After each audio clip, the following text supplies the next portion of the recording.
कभी सोचा है, अगर मैं तुमसे कहूं कि ताजमहल के नीचे एक शिवलिंग है तो तुम्हें कैसा लगेगा? कुछ लोग कहते हैं कि ताजमहल मोहब्बत की सबसे बड़ी निशानी है, तो कुछ का दावा है कि यह दरअसल एक पुराना शिव मंदिर है, तेजो महालय। पर सच क्या है? क्या ताजमहल वाकई मुमताज की याद में बना था, या फिर सदियों से हमारे इतिहास में कुछ छिपाया गया है? यह सवाल सिर्फ आम लोगों को नहीं, बल्कि ASI यानी भारतीय पुरातत्व विभाग को भी परेशान कर चुका है। सालों से कहा जाता रहा है कि ताजमहल के नीचे कुछ बंद कमरे हैं और उनमें ऐसा कुछ छिपा है जो अगर कभी सामने आ गया तो इतिहास की किताबें दोबारा लिखनी पड़ेंगी। तो आखिर क्या है उन कमरों का रहस्य? क्या सच में वहां कोई शिवलिंग छिपा है, या फिर यह सिर्फ एक कहानी है जिसे दोहराते दोहराते हमने सच मान लिया? ताजमहल की कहानी के दो पहलू हैं, एक जो हमें किताबों में पढ़ने को मिलता है और दूसरा जो हमें सोशल मीडिया और कुछ किताबों में सुनाया गया है। तो चलो आज इन दोनों पहलुओं की तह में चलते हैं ताकि हम जान सकें कि सच में ताजमहल क्या है। 1950 तक किसी ने ताजमहल पर उंगली नहीं उठाई थी। लोग इसे सिर्फ मोहब्बत की निशानी के तौर पर जानते थे। लेकिन फिर अचानक एक किताब आई, ताजमहल एक हिंदू मंदिर है। इस किताब ने सब कुछ बदल दिया। 1965 में इसके नए एडिशन ने दावा किया कि ताजमहल में शिवलिंग के निशान हैं और इसके नीचे ऐसे कमरे हैं जिन्हें शाहजहां ने हमेशा के लिए बंद कर दिया था, क्योंकि वहां देवी देवताओं की मूर्तियां हैं। यहीं से शुरू हुआ एक तूफान। कोई कहने लगा कि ताजमहल के तहखानों में संस्कृत के शिलालेख हैं। कोई बोला कि यह असल में तेजो महालय है, एक प्राचीन शिव मंदिर जिसे शाहजहां ने अपने कब्जे में लेकर मुमताज महल की याद में मकबरा बना दिया। और अब तो इस कहानी पर फिल्में तक बनने लगी हैं। परेश रावल की नई film the story of Taj Mahal इन्हीं सवालों पर घूमती है। ट्रेलर में वही सवाल दोहराए जाते हैं, ताजमहल के ऊपर उल्टा कमल क्यों बना है? त्रिशूल क्यों है? क्या शाहजहां ने किसी मंदिर पर कब्जा कर लिया था? सवाल बहुत हैं, लेकिन जवाबों तक पहुंचना आसान नहीं।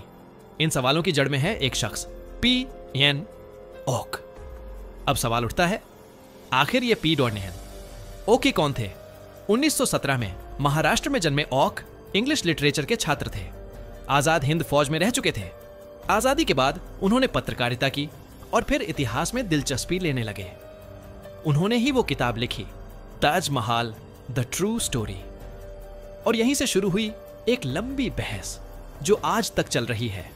लेकिन उससे पहले चलो थोड़ा पीछे चलते हैं, उस वक्त में जब ताजमहल का निर्माण हुआ था। साल था 1631। दिल्ली और आगरा उस समय दुनिया के सबसे रईस और शानदार शहरों में गिने जाते थे। उसी साल शाहजहां की सबसे प्रिय बेगम मुमताज महल अपने 14वें बच्चे को जन्म देते हुए चल बसीं। उनकी मौत ने शाहजहां को भीतर तक तोड़ दिया। इतिहासकार अब्दुल हमीद लाहौरी अपनी किताब पाशाहनामा में लिखते हैं कि शाहजहां कई दिनों तक अपने महल से बाहर नहीं निकले, आंसू रुकने का नाम ही नहीं लेते थे। और शायद उसी गहरे दुख से जन्म हुआ उस इमारत का जिसे आज हम ताजमहल के नाम से जानते हैं। शाहजहां ने फैसला किया कि वो अपनी बेगम के लिए एक ऐसा मकबरा बनवाएंगे जो दुनिया में बेमिसाल हो। मुमताज के पार्थिव शरीर को पहले बुरहानपुर में अस्थायी रूप से दफनाया गया, फिर 6 महीने बाद उन्हें यमुना किनारे आगरा लाया गया, सोने और चांदी के ताबूत में रखकर एक शाही जुलूस के साथ, जिसमें मुगल दरबार के बड़े बड़े अफसर, मौलवी और सैनिक शामिल थे। इतना सम्मान, इतना वैभव शायद ही किसी रानी को मिला हो। फिर 1632 में ताजमहल का निर्माण शुरू हुआ। 16 साल लगे उसे पूरा होने में। 1648 में जाकर वो इमारत तैयार हुई, जिसे देखकर आज भी लोग सांस रोक लेते हैं। इतिहास में लिखा गया है कि इसे बनाने में 20,000 से ज्यादा मजदूर और कारीगर लगे। भारत के अलावा फारस, तुर्की और सेंट्रल एशिया से भी कलाकार बुलाए गए। इसका मुख्य डिजाइनर था उस्ताद अहमद लाहौरी। मार्बल आया राजस्थान के मकराना से और कीमती पत्थर यमनी, फिरोजा, लाजुली, फारस, तिब्बत, चीन और श्रीलंका से लाए गए। ये सब बातें सिर्फ कहानियां नहीं हैं, ये दर्ज हैं शाहजहां के दरबारी इतिहासकारों के लेखों में और उन विदेशी यात्रियों के रिकॉर्ड्स में जो उस समय भारत आए थे। यानी हर कदम का सबूत मौजूद है, नींव डालने से लेकर मीनारें उठाने तक। ताजमहल जिस जमीन पर बना वो मिर्जा राजा जय सिंह की थी। शाहजहां ने उसे एग्रीमेंट के तहत लिया। मकबरे का नाम रखा गया रोजा ए मुमताज महल, यानी मुमताज का मकबरा। मुगल दस्तावेजों में ताजमहल नाम कहीं नहीं मिलता। ये नाम तो बहुत बाद में चला। अब यहीं से पीएन ओक की कहानी शुरू होती है। उनका कहना था कि जब मुगल रिकॉर्ड्स में ताजमहल नहीं है तो ये नाम किसी पुराने तेजो महालय से आया होगा। उन्होंने दावा किया कि इस इमारत के गुंबद, कलश और नक्काशी हिंदू मंदिरों जैसी हैं। गुंबद पर कलश, कलश पर त्रिशूल और त्रिशूल भगवान शिव का प्रतीक। उन्होंने कहा कि ताजमहल के नीचे ऐसे बंद कमरे हैं जहां शिवलिंग और देवी देवताओं की मूर्तियां हैं, और शाहजहां ने उन्हें हमेशा के लिए सील कर दिया। लेकिन बात यहीं खत्म नहीं हुई। ओक ने यह भी लिखा कि ताजमहल में संस्कृत के शिलालेख छिपे हैं, और शाहजहां ने 1115 में बने चंदेल राजा परमादिदेव के मंदिर को हड़प लिया था। उनका मानना था कि इस जगह पर पहले शिवलिंग की पूजा होती थी। अब सवाल उठता है, अगर ऐसा था तो क्या आगरा के राजा जय सिंह ने कुछ नहीं कहा? क्या उन्होंने वो मंदिर ऐसे ही दे दिया? क्योंकि ओक की किताब में इस बात का कोई जिक्र नहीं, कोई ऐतिहासिक सबूत नहीं, ना कोई मुगल दस्तावेज, ना आर्कियोलॉजिकल रिपोर्ट। फिर भी ये कहानी लोगों के बीच इतनी फैली कि 2017 में कुछ वकीलों ने अदालत में याचिका डाली कि ताजमहल को हिंदू मंदिर घोषित किया जाए। तब एएसआई को जवाब देना पड़ा कि ताजमहल कोई मंदिर नहीं बल्कि शाहजहां का बनवाया मकबरा है। एएसआई ने साफ कहा कि वहां मंदिर जैसी कोई संरचना नहीं है और न ही कोई मूर्तियां मिली हैं। लेकिन फिर भी विवाद थमा नहीं, क्योंकि कहानी थी रहस्यमयी और रहस्य हमेशा लोगों को आकर्षित करता है। ओक के दावे में एक बात और थी। उन्होंने कहा कि ताजमहल हिंदू स्पेसिफिकेशंस के हिसाब से बना है। गुंबद के नीचे कमल की आकृति, मीनारों की स्थिति और दीवारों पर की गई नक्काशी, ये सब उन्हें मंदिर जैसी लगी। उन्होंने कहा कि इस्लामिक वास्तुकला में कमल नहीं पाया जाता। पर जब आर्किटेक्चर के विशेषज्ञों ने इस दावे की जांच की तो पता चला कि कलश और कमल जैसे पैटर्न इस्लामी कला का भी हिस्सा है। पर्शिया, टर्की और सेंट्रल एशिया की मस्जिदों में भी ये डिजाइन मिलते हैं। वो किसी धार्मिक प्रतीक से ज्यादा एक संतुलन और एकता का चिन्ह है। अब अगर ओक के दावे इतने कमजोर थे तो फिर यह थ्योरी इतनी मशहूर क्यों हुई? क्योंकि इसमें रहस्य था, और हर रहस्य लोगों को रोमांचित करता है। बंद कमरे, ये शब्द अपने आप में ही जिज्ञासा पैदा करते हैं।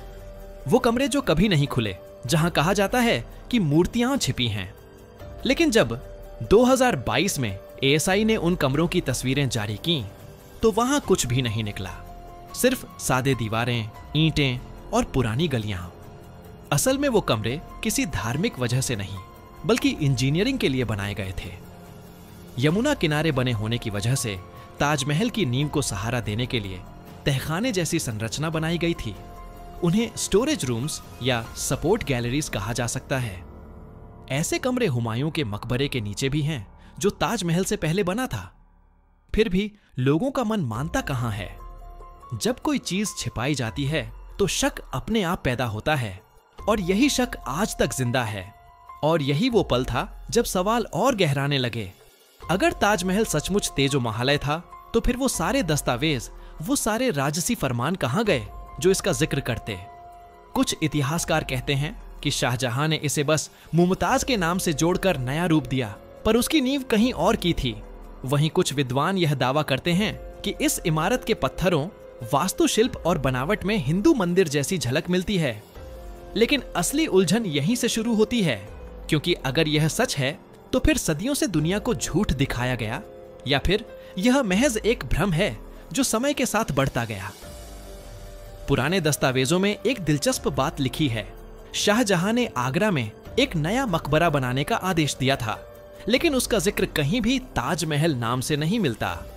कुछ इतिहासकार कहते हैं कि असल नाम रोजा ए मुमताज था, तो फिर ताजमहल नाम कहां से आया? कहते हैं कि संस्कृत में तेजो महालय शब्द का अर्थ होता है तेज का महल, जो भगवान शिव के नाम तेजेश्वर से जुड़ा हुआ है। और यही वजह है कि कुछ लोग मानते हैं कि तेजो महालय समय के साथ ताजमहल बन गया। अब सोचो जरा, अगर सच में यह इमारत कभी शिव मंदिर थी तो उसकी रचना में ऐसे क्या संकेत होंगे जो आज भी देखे जा सकते हैं? कुछ शोधकर्ता दावा करते हैं कि ताजमहल के चारों कोनों में रखे गए मीनारों की दिशा मंदिर वास्तुशास्त्र से मेल खाती है। कुछ का कहना है कि भीतर मौजूद कुछ संरचनाएं मंदिर के गर्भगृह जैसी लगती हैं। मगर क्या यह सब महज एक कल्पना है?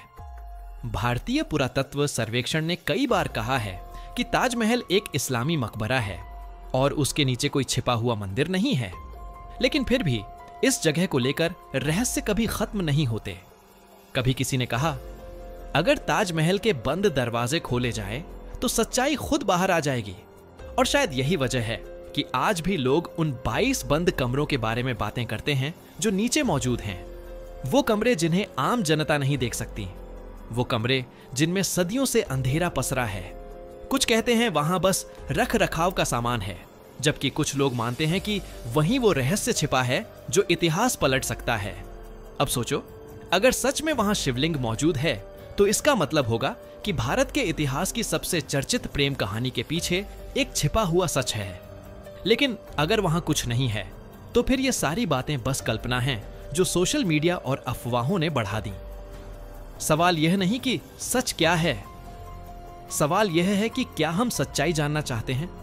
क्योंकि कई बार सच्चाई सामने आने से पहले ही डर पैदा कर देती है।